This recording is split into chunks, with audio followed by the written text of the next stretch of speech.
Hello, I'm Greg Bell. Welcome to TD Active Trader Live, brought to you by TD Direct Investing. This is your educational one-stop shop for in-depth market analysis and investment insights that'll boost your trading potential. Coming up, Bitcoin down again this morning, erasing all of its gains for the year. We're going to break down the chart and the key levels that traders are watching. Plus, the countdown to NVIDIA earnings is on. We're going to outline expectations as global stocks continue to sell off on high valuation concerns. Our trader debaters are standing by. They got the bull and bear cases for the world's largest retailer. That'd be Walmart. That's all ahead. Don't forget to like and subscribe. You're watching TD Active Trader Live.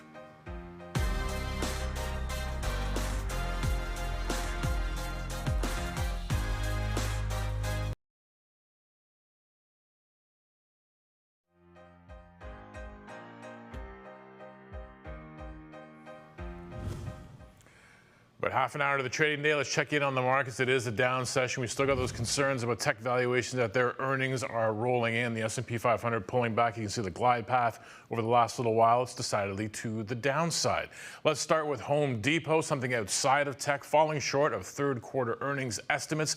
Now, this is the third straight miss for the home improvement chain, also cutting its full year profit outlook, basically saying consumer spending is slowing. There's a weaker housing market. It is all weighing on the demand for home improvement projects. So we got Home Depot down a fair amount in the open. I want to talk about Blue Owl. Who? Yeah, Blue Owl. There's an AI angle here. They're an alternative asset manager. There's also a big private credit lender to companies in the AI space as part of their business. It has been on decline in the last several days as we watch the AI trade, watching some of the other names outside of the big ones. 3 straight days now of the stock down in a row. So we're watching this out of the open. It doesn't seem to be finding much of a footing today.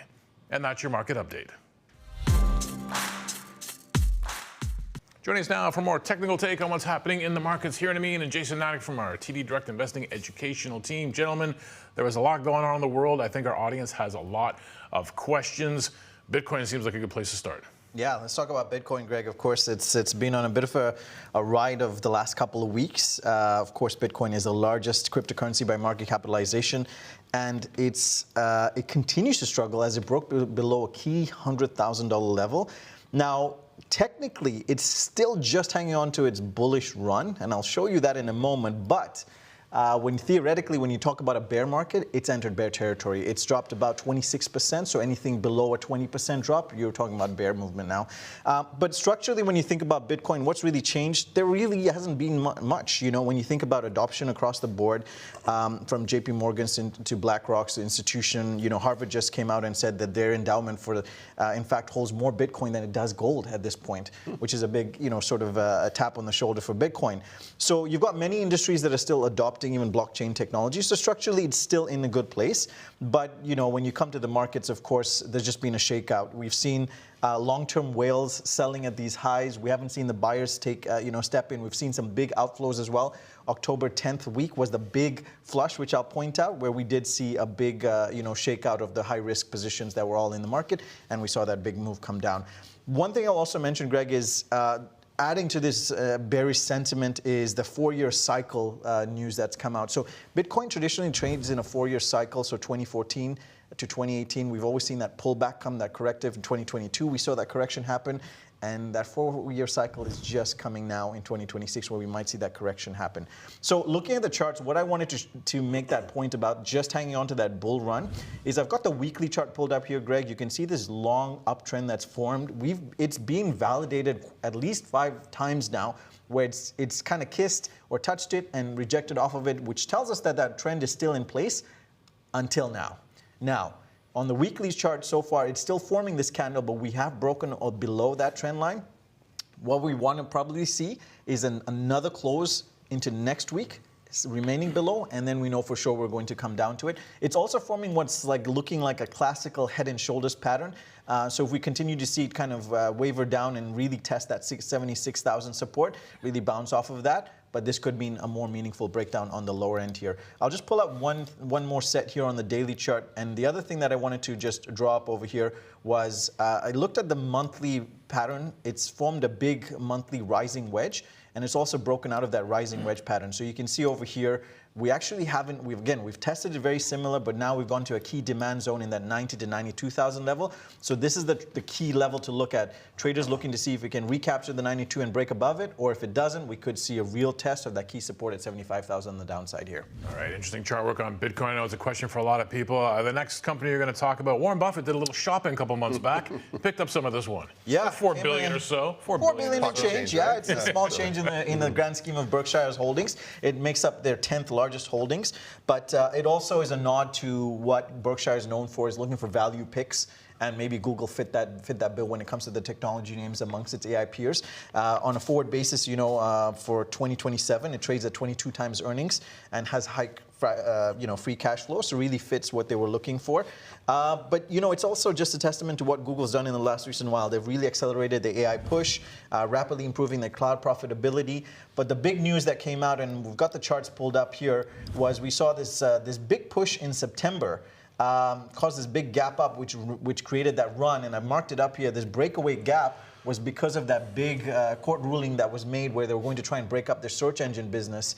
And that worked in Google's favor, where they get to keep it with some concessions they have to give up. But that obviously was a big overhang on the price. But then since then, it's actually made this meaningful rise up. It almost hit this all-time high, this 290 level. It's rejected off of that. We're currently sitting just off of that news. That's when it did breach just above that 290 level and coming down below.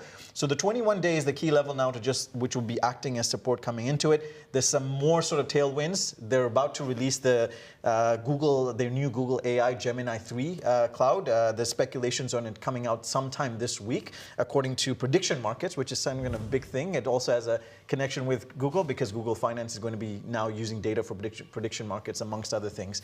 But just to keep an eye out on Google and see what shakes out of it at the end of this week. Okay, two very interesting places to look. You also have an interesting place to look. Disney, what's going on? Yeah, you may have heard of Disney, right? So Disney reported last week, right? So there was certainly mixed results in the markets from what they had to say. Revenue was kind of the big drag on the results. They came in at $22.46 billion. That's a full $300 million kind of off of what the street was expecting. But on the other side, there was some good news that came out as well. Earnings per share, they had a big beat, and they actually had their net income per share. There was expected, or actually last year was 25 cents per share, more than doubled that at 73 cents per share this past quarter. So we've got the good with the bad.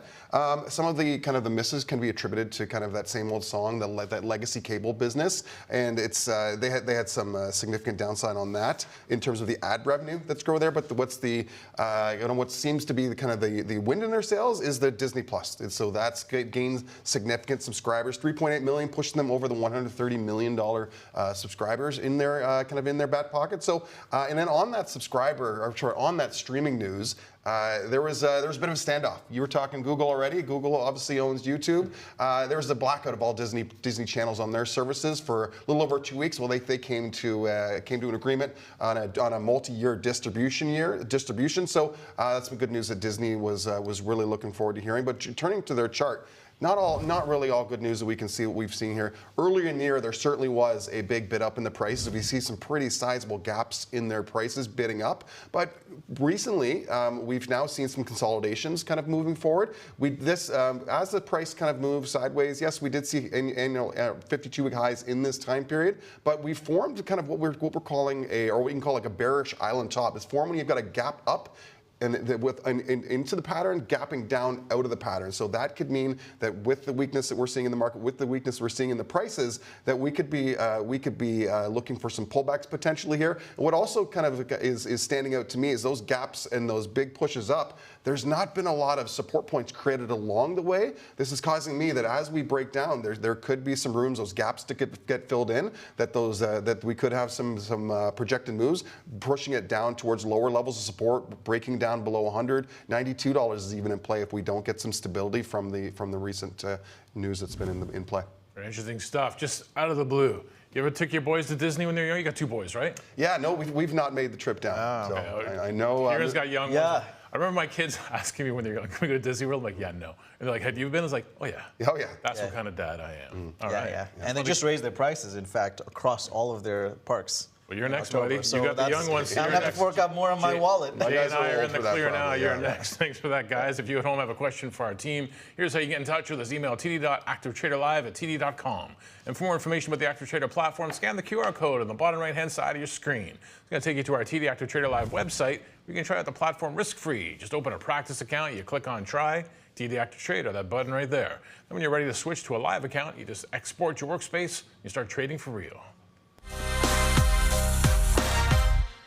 Time for the main event, trading, debating. This week, the stock in the spotlight is retail giant Walmart. Before we get going with the debate, just a reminder to our viewers that the securities and strategies discussed on our show are for educational purposes only, should not be considered investment advice or buy, sell, or hold recommendations.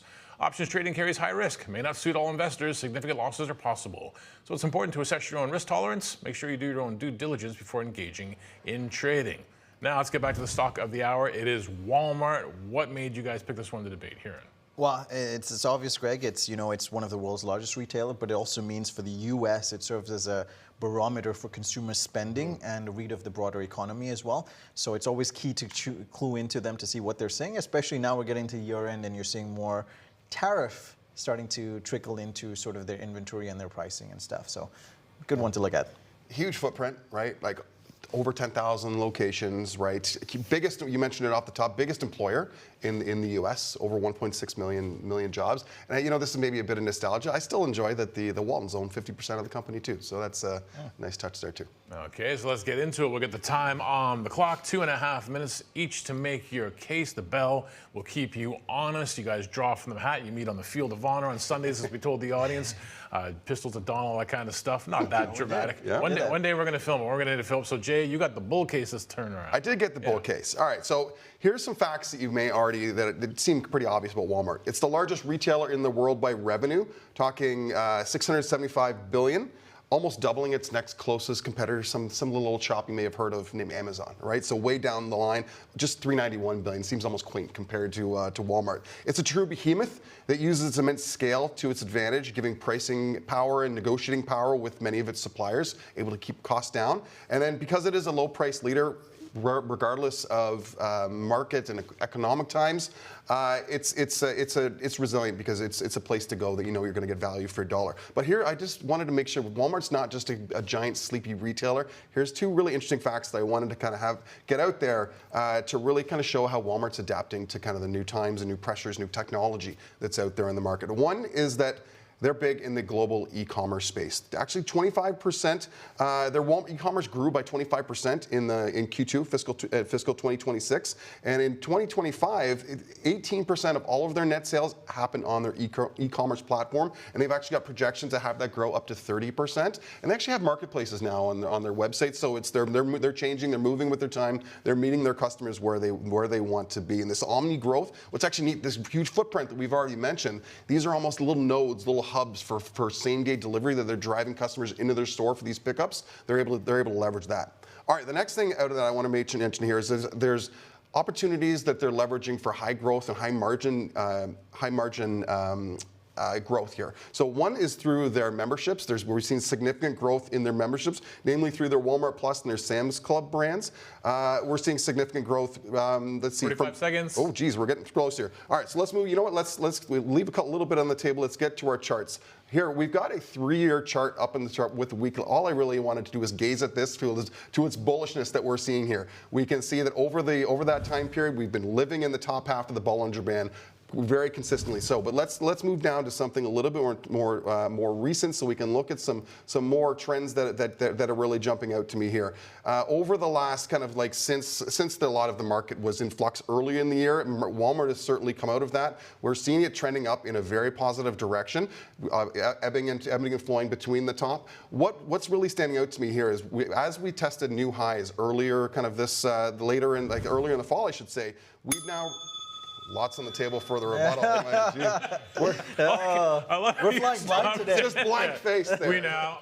It was good you actually respected the time. Yeah, that's the first for me even. The I bell respect the kept time. them on. I must be getting better with this thing. Oh, Yeah. All right, there's the bull's gaze, as you put it. What about the bear? All right, their slogan is all about save money, live better, but I couldn't agree but just for very different reasons. Because after you hear the bear thesis that I'm going to present, you'll agree that saving your money from investing in Walmart is probably living better. So let's talk about it. The two big areas I want to focus on is when you think about Walmart as an investment, you first want to look at the valuation. What are you getting for your dollars that you're putting into it? And when you look at, let's look at the first valuation metric, price to earnings. It sits at it trades at a 39 multiple. I don't know from what angle you'd call this a value player, because for a retailer, that sounds more like a Silicon Valley hopeful than America's like low price champion. When you think about also its own historical average, its 5-year average, it trades at about a 26 multiple, and with much higher projected growth rates, that really creates a very little margin for error based on what it's going to produce. Now, when you think about its competitors, since you mentioned like Amazon, but also Costco is a big part of it, it makes even Walmart look expensive when Costco has higher margins and also has stickier membership when you think about it there. When we talk about profitability, that's another one I want to talk about. Walmart missed their earnings for the first time in 3 years in that last quarter. Also, when you talk about operating income, it declined 8.2% year over year.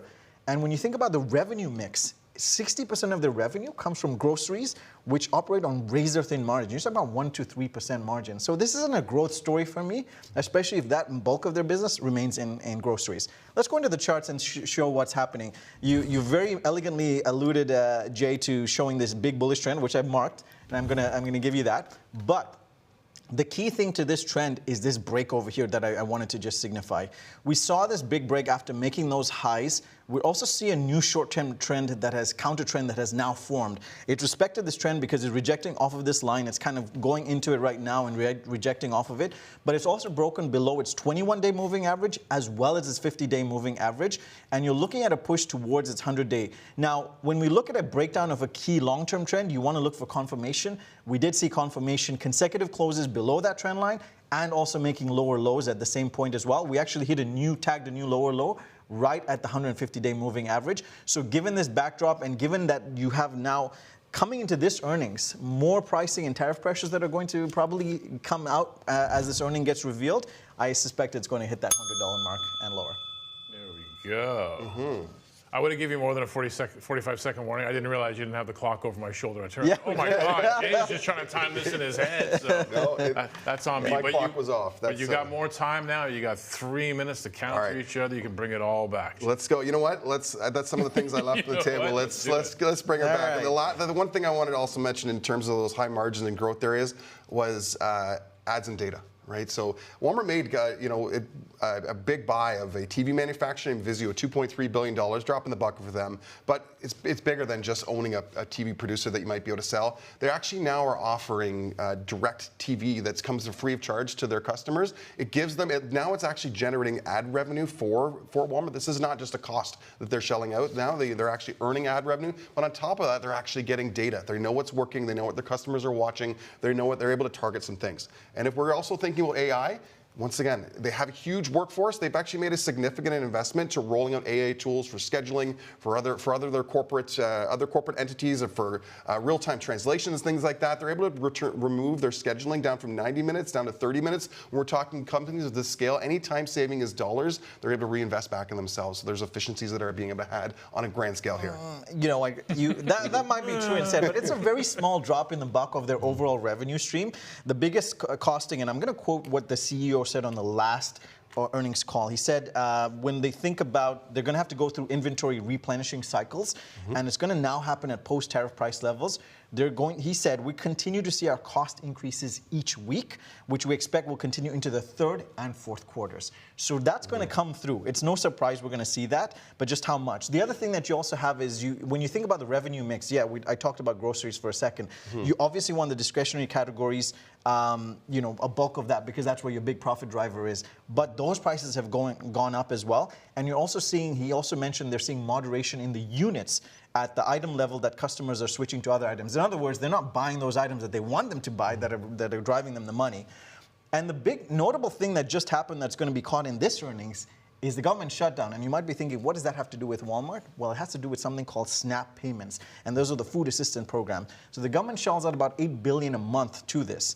Walmart has 24% share of those STAT payments that are funneled through its stores. And that means that all of this money, while maybe it's on a backlog that will come, is not going to be part of this quarterly earnings, and they'll say they missed out on. And the number sits at $2 billion, losing it overall. Now, and it's just true. That could be a small-term bump in the road, but that money is coming, and over time it'll play itself out, even itself out. Margins are tighter at Walmart, that's for sure, but overall margins, I've got them around 5% as a grander scale across the store. So we've got some meat on the bone there. Oh, that's being generous, Jay. Well, 5%? Let's not slag on Walmart. Sure, there's ups and downs with that, but we have seen consistent, growth of revenues quarter over quarter, 4% since 2023 in Q1. So we're on a quite a good streak. Dude, they can grow revenue all they want. If they're not increasing their margins, it means nothing. That means they go on the top line, but they're not doing anything in the bottom line. In fact, the e-commerce has been losing money until just this recent quarter. Well, proof's in the pudding recently. So. Spirited indeed. All right. Yeah. Let's go back to the bull. How could you possibly trade a bull position on Walmart? Catch my breath there. That was a feisty one. I like it. Big breath. Jump into the platform. Show us that bull trade. All right. So if we're thinking about kind of where we've been, we've demonstrated on the chart. It was the long term we've seen consistent higher highs and higher lows over the long period of time. If you're as an investor looking to be a owner of the stock long term, one way that we could potentially do that is through what we call the wheel strategy. Now, the wheel strategy involves selling puts to open. And if you are assigned, that means there's going to be stock ownership coming your way. And the way that we complete the wheel is by selling calls. And then if upon assignment on those calls, you're now back to net zero on your shares, and you can continue to sell the calls and the puts in that order to generate a repeating source of income. So if Walmart continues its upward swing, the way that we can do that, if we bring up my chart that I've got on the screen here, is that a potential trade would be to sell kind of a near-term put. $99 is what is the strike price that I've got out there, and a goal for this particular trade would be for Walmart to expire anywhere above $99. If it does, great, that expires worthless. We keep the premium. In this case, it's around $1.30 that we take in now. And if it does expire worthless, we continue selling puts to generate repeatable sources of income. You know, if and when we do get assigned on those puts, by making this trade, you've said you're comfortable owning the shares. You're getting those shares coming to you, but the more puts you can sell before those assignments happen, the more amount of credit you've been able to take in, effectively lowering your average book cost on that. But ultimately, the next stage in this particular trade would be selling a call, right? So selling the call, as we can see in this chart, let's just say we get assigned on the first roll of the wheel in this particular case, we could potentially sell a 105 call, taking an additional credit, lowering our effective book cost on the shares as it is right now, and then with still a kind of a bullish lean to our expectation of the price. If it goes up and above 105, we'd be taken out on that particular trade. So how does this all work out from a dollars and cents perspective? You gotta look at your assignment cost. We were signed at $99 in buying the stock, took in $1.30 on the put, as well as an additional $2.50 on the call. So that means that's putting our book cost around, what's that, $3.70. So that would bring us down to $95.30 or $96.30 in terms of, and then taking us out at 105. So that would be your gain between the two. I know you're coming back to me from a risk perspective. In this particular strategy, your goal is to be long-term bullish on this. The risk that you're assigned on this particular strategy is the same as owning a stock. If the stock goes down to zero, that's going to be your max loss. So if we're getting in at $99, where that would be the max loss per share, less the credit you took in at the beginning of the trade. All right, interesting strategy. What about the bear? All right, so if you have a bearish lean on it, especially with some volatility expected coming into earnings, they also have a leadership change that's at the helm coming into next year. One trade you could possibly look at, especially if you want to play some of the volatility, is a long put butterfly spread. So what this trade essentially is, we're looking for directional move to the downside. Now, this it extends beyond just a traditional spread, because we're selling an additional spread after it just to reduce our overall cost. We're big about risk management here, and this is what's going to help us. So the trade would be looking at mapping it kind of where the stock's sitting at right now, looking to buy the 102 put going out into the December cycle. And based on where the charts are, the technical levels are showing me where I think there's going to be the next level of support sitting in the 96. We're looking to double up on that strike price and sell 2 contracts there. And then keep the wings, I guess, equidistant is what we call it, buy out the $90 strike over here. So essentially, what you're trying to do, Greg, is we want the stock to fall below 102. We want it to get all the way down to 96, and that's when we stand to make money on this trade, of course. It is done for a grand total of, this is the kicker on this trade, this is why the butterfly spread works so well, it's for $1 debit, meaning I'm spending $1 in a single contract, in other words, $100. The upside on this trade, of course, is if it goes in my favor, I stand to make the difference between the spread and what I paid, so 6 minus 1, it means $5. So this is my profit zone we've marked over here. If it crosses below the 96, we're still profitable, we're just not going to be as profitable. And that's where our break-even price comes in, is if it goes below like 91 on the downside, then we will be out. And this is where the risk is. Anytime you put on a trade where you're doing a net debit, the risk is always going to be, what are you going to spend on it? It's $100 in this case, is what we stand to lose. But also, anytime you're a seller of options, especially if the stock ends up like in between this price, you have assignment risk on the put, which means if it does fall here, we could put the Walmart shares at $96 we might have to pick up there. All right, interesting stuff indeed, gentlemen. Last week on the Thursday show, you did a reveal. For the I did do a reveal. You got all dramatic on me. Magical tricks, but I should have done it over magical here. trick today. I liked it. I liked the reveal. It was like a drum roll drama. All right, thanks, guys. The bull and bear cases for Walmart. Just a reminder to our viewers that this debate was for educational purposes. Does not reflect our personal opinions about the stock. And before we move on, Jason, you're going to show us how to exit a trade.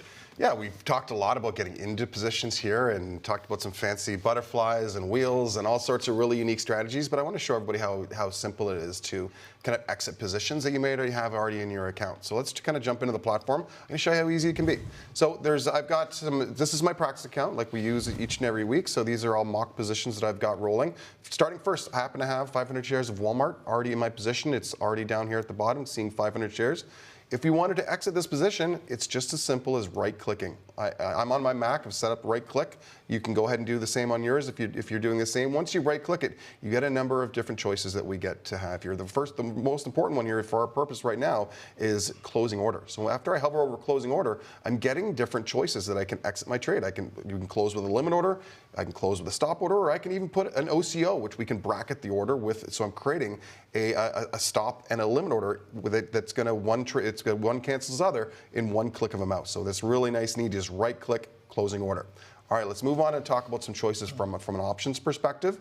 I happen to have some Apple calls that expire at the end of the week here. If we wanted to kind of do the same exercise, right-click on those Apple calls, I'm getting different choices that are available for me here. I can close them. I can go ahead and create my order to sell.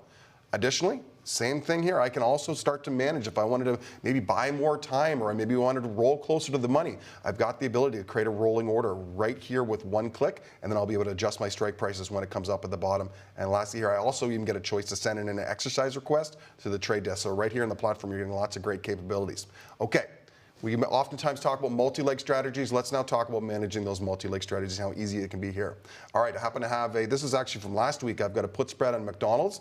The way that we want to manage a multi-leg trade is we can go ahead and select one leg, and on my Mac here, I'm going to hold Command and go ahead and select it. So both legs are selected. I can go ahead and right-click just like I did for my other positions. But I want to show you there's an easier way. I wanted to show it for people that like doing things manually. Here it is. But actually, I can actually arrange my positions so that I can see the strategy as I did it, so make it even easier to manage themselves.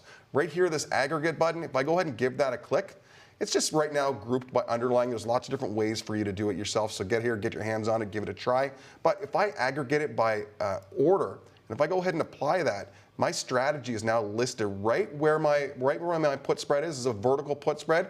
All I now need to do, instead of just laboriously clicking on the two legs, I can right-click right on vertical, and now I've got my create closing order that brings it up. So I now created a spread to exit my position, manage my risk in just 2 clicks of a mouse. So it's really that easy. Very cool stuff and very efficient. All right, if you have a question about the TD Active Trader Live platform, or not the live platform, that's the name of the show, TD Active Trader platform, or if there's a stock you want to see our debaters go head-to-head on, just send us an email at td.activetraderlive@td.com. And for more information about the Active Trader platform, scan that QR code on the bottom right-hand side of your screen. If you scroll down, you're going to find a tab that says Join a Live Masterclass this Wednesday, 2 p.m., none other than Jason Nadek hosting an interactive session about TD Active Trader. He's going to explore all the main features the platform has to offer. You got to register to spend some time with Jay, and registration is open now. All right, before we wrap up the show, some of the other key things that investors are focusing on for the rest of the trading week. What is on our radar, Hiran? Yeah, Greg. So, I mean, the big thing is, of course, with the shutdown now behind our backs, we've got the data that will start coming in there. So I just wanted to point out that the BLS is due to release their September jobs report this Thursday. Now, it's kind of dated at this point, but what's interesting is the White House says the October jobs report and CPI index might never be released, probably instead focusing on the November one to line it up for December. So that's one to keep an eye on. And even if they do somehow come out with that jobs report for October, it's probably not going to include any unemployment rates there. But the other thing also coming out tomorrow is the October meeting minutes from the FOMC, of course. We know there was the next meetings on December 9th and 10th. We know the two big dissenting votes were Stephen Myron, who was advocating for a half-point cut, more on the dovish side, and then Kansas City Fed President Jeff Schmidt want a no cut at all. So again, very divided, so it's a lot of I think the market's got a coin toss now. It's a coin toss. It's a coin flip. I think their December. prediction is at about 55% or so, so that'll be something to see what we can glean from that. But on the other side of it, let's talk about the earnings coming back into that. The one I'm focusing on is Palo Alto Networks. So this is a leading global cybersecurity company that provides advanced firewall, cloud security, and AI driven threat detection to over 70,000 different organizations across the globe. They have earnings coming out on Thursday after the market close. This is a Q1 26 earnings. EPS is expected at 89 cents. Which would mark a 15% year-over-year growth and $2.46 billion on the top-line revenue side. But the important key metrics that investors will want to look at is one is next-generation security annual recurring revenue. That rose by 32% in the last quarter, so this will be a key indicator of their business strength going into this quarter. And the last thing that's common with these software companies is remaining performance obligations. So that's the future contracted sort of pipeline that they have. Last quarter, they had a 24% increase, so we'll see what they have with that. But they also did launch a new AI agent as well called Cortex Agent X. So this is really designed to enhance security for enterprise deploying AI agents now, because that's going to be another threat to look after. So let's look at the charts, though, Greg, what's shaping up to it. So this is the yearly chart so far that have pulled up daily candles. We see this big sort of inverse head and shoulders pattern, which is typically a bullish reversal signal where it shows us there might be a break. We've seen this big sort of neckline which has formed the overhang or resistance for the longest time. It did break through it in early mid-September. However, the one thing that also happened coincided with it is it also broke through this upper channel which it was respecting. It's broken down in the bearish movement, but since then we've also seen this sort of intermediary trend also get broken below the 205, which is now going to be a resistance level. The earnings that are priced in for this is about a $16 move. One of the big risks for Palo Alto Networks is also its valuation concerns. It trades at a 53 multiple when the sector median's at 23. There's something called a rule of 40 in the software companies, if you've heard of it. If you add up the revenue growth plus the profit margin, it should equal 40. These guys are sitting at 26. If you take the two numbers, 14 and 12. So if the valuation is going to be a big concern, we've seen a bit of that pullback coming into it. So really going to test the 191 on the downside, and possibly if it really surprises to the upside, it could go back and tag the 220 level on the up. Interesting one. The rule of 40. I'll take that away from this program. And Jay, tomorrow, it is the main event, arguably. Yeah, maybe ring that bell, ding, ding. Just to give it some pizzazz. NVIDIA. Yeah. This is the one that how can we not talk about? Everybody's kind of waiting for this one, and the no stock may be under more scrutiny than NVIDIA. And it's up 1,000% since 2022. The excitement's here, but you've also got these murmurs that are around the market about an AI bubble, right? I know it coming out some words from Google around that is something that it's going to touch everybody if that happens, right? Yeah. Now, in terms of what to expect from a bottom line here, analysts are expecting a shade over $30.5 billion in net income, $50.48 in net revenue, $1.17 earnings per share. But turning to more tangible things, CEO Jensen Huang kind of got out ahead of earnings and made a big announcement around some sales coming for 2025 and 2026. Already talking about $500 million or $500 billion, I should say. Let's not undersell the fact here in new orders that's actually meaningfully higher than expectations. So suggesting that they're feeling there's still more appetite and upside to the AI game here. But I also want to kind of be an equal opportunity kind of discussion here. Let's take a look at the other side here. There's some other big names in the tech space. One that kind of caught my eye was a 13F filing from tech billionaire Peter Thiel's hedge fund. They exited. Yeah, he's out now, right? Yeah, he's out. As of September 30th, their fund was out. Pretty sizable position that they were in, and that's actually on top of SoftBank as well. They completely exited their position, and this is kind of raising, and it's maybe it's not a big shocker here, but there's angst about those soaring tech valuations that are out there. So it will be interesting to see. But let's take a second to jump in and take a look at the charts. You know, Heron touched on Nvidia last week, and I've got a similar kind of makeup here. There's been a nice little trend channel that we've been moving towards, but kind of as we kind of approach earnings, we're now drawing in towards the bottom end of the trend. One of the things here I've put on here, we've got a measured move kind of out towards the end of the week. I know earnings are tomorrow, but the market's got priced in plus or minus $13.70 from the current price of what it's expected to do by the end of the week. That actually brings us down to, if we break out of this channel, that brings us right down towards a kind of a nearer term support level. So we'll see. Well, if we're not getting, because at this level, if things need to be perfect for the market, if this priced in at that level, so if we're not getting those absolutely A++ plus remarks, then we're looking towards the downside to see if the market's able to hold it up. And we've already crossed the 21-day moving average just recently, so 50-day average is sitting there right there. If we get any downward pullback, that could give us some legs to the downside. But good news, if we're up back towards those annual highs that we just saw not too long ago. So it's really going to be appointment watching TV. I always love that saying, price to perfection. Yeah. You better show us what you got. Gentlemen, another great show. Yeah. And I look forward to the next time. Next time we'll be with you on Thursday. We will. All right. That's it for our show for this Tuesday edition. As always, investors should perform their own due diligence before engaging in trading. Join us again on Thursday, 10 a.m. Eastern Time, same time, YouTube, the Direct Investing channel here on Web Broker. We're going to be speaking with Washington Crossings Advisors Senior Portfolio Manager Chad Morganlander. Get his take on NVIDIA's results. We'll be on the other side of it by then with a signal for the broader chip trade. Thanks for watching.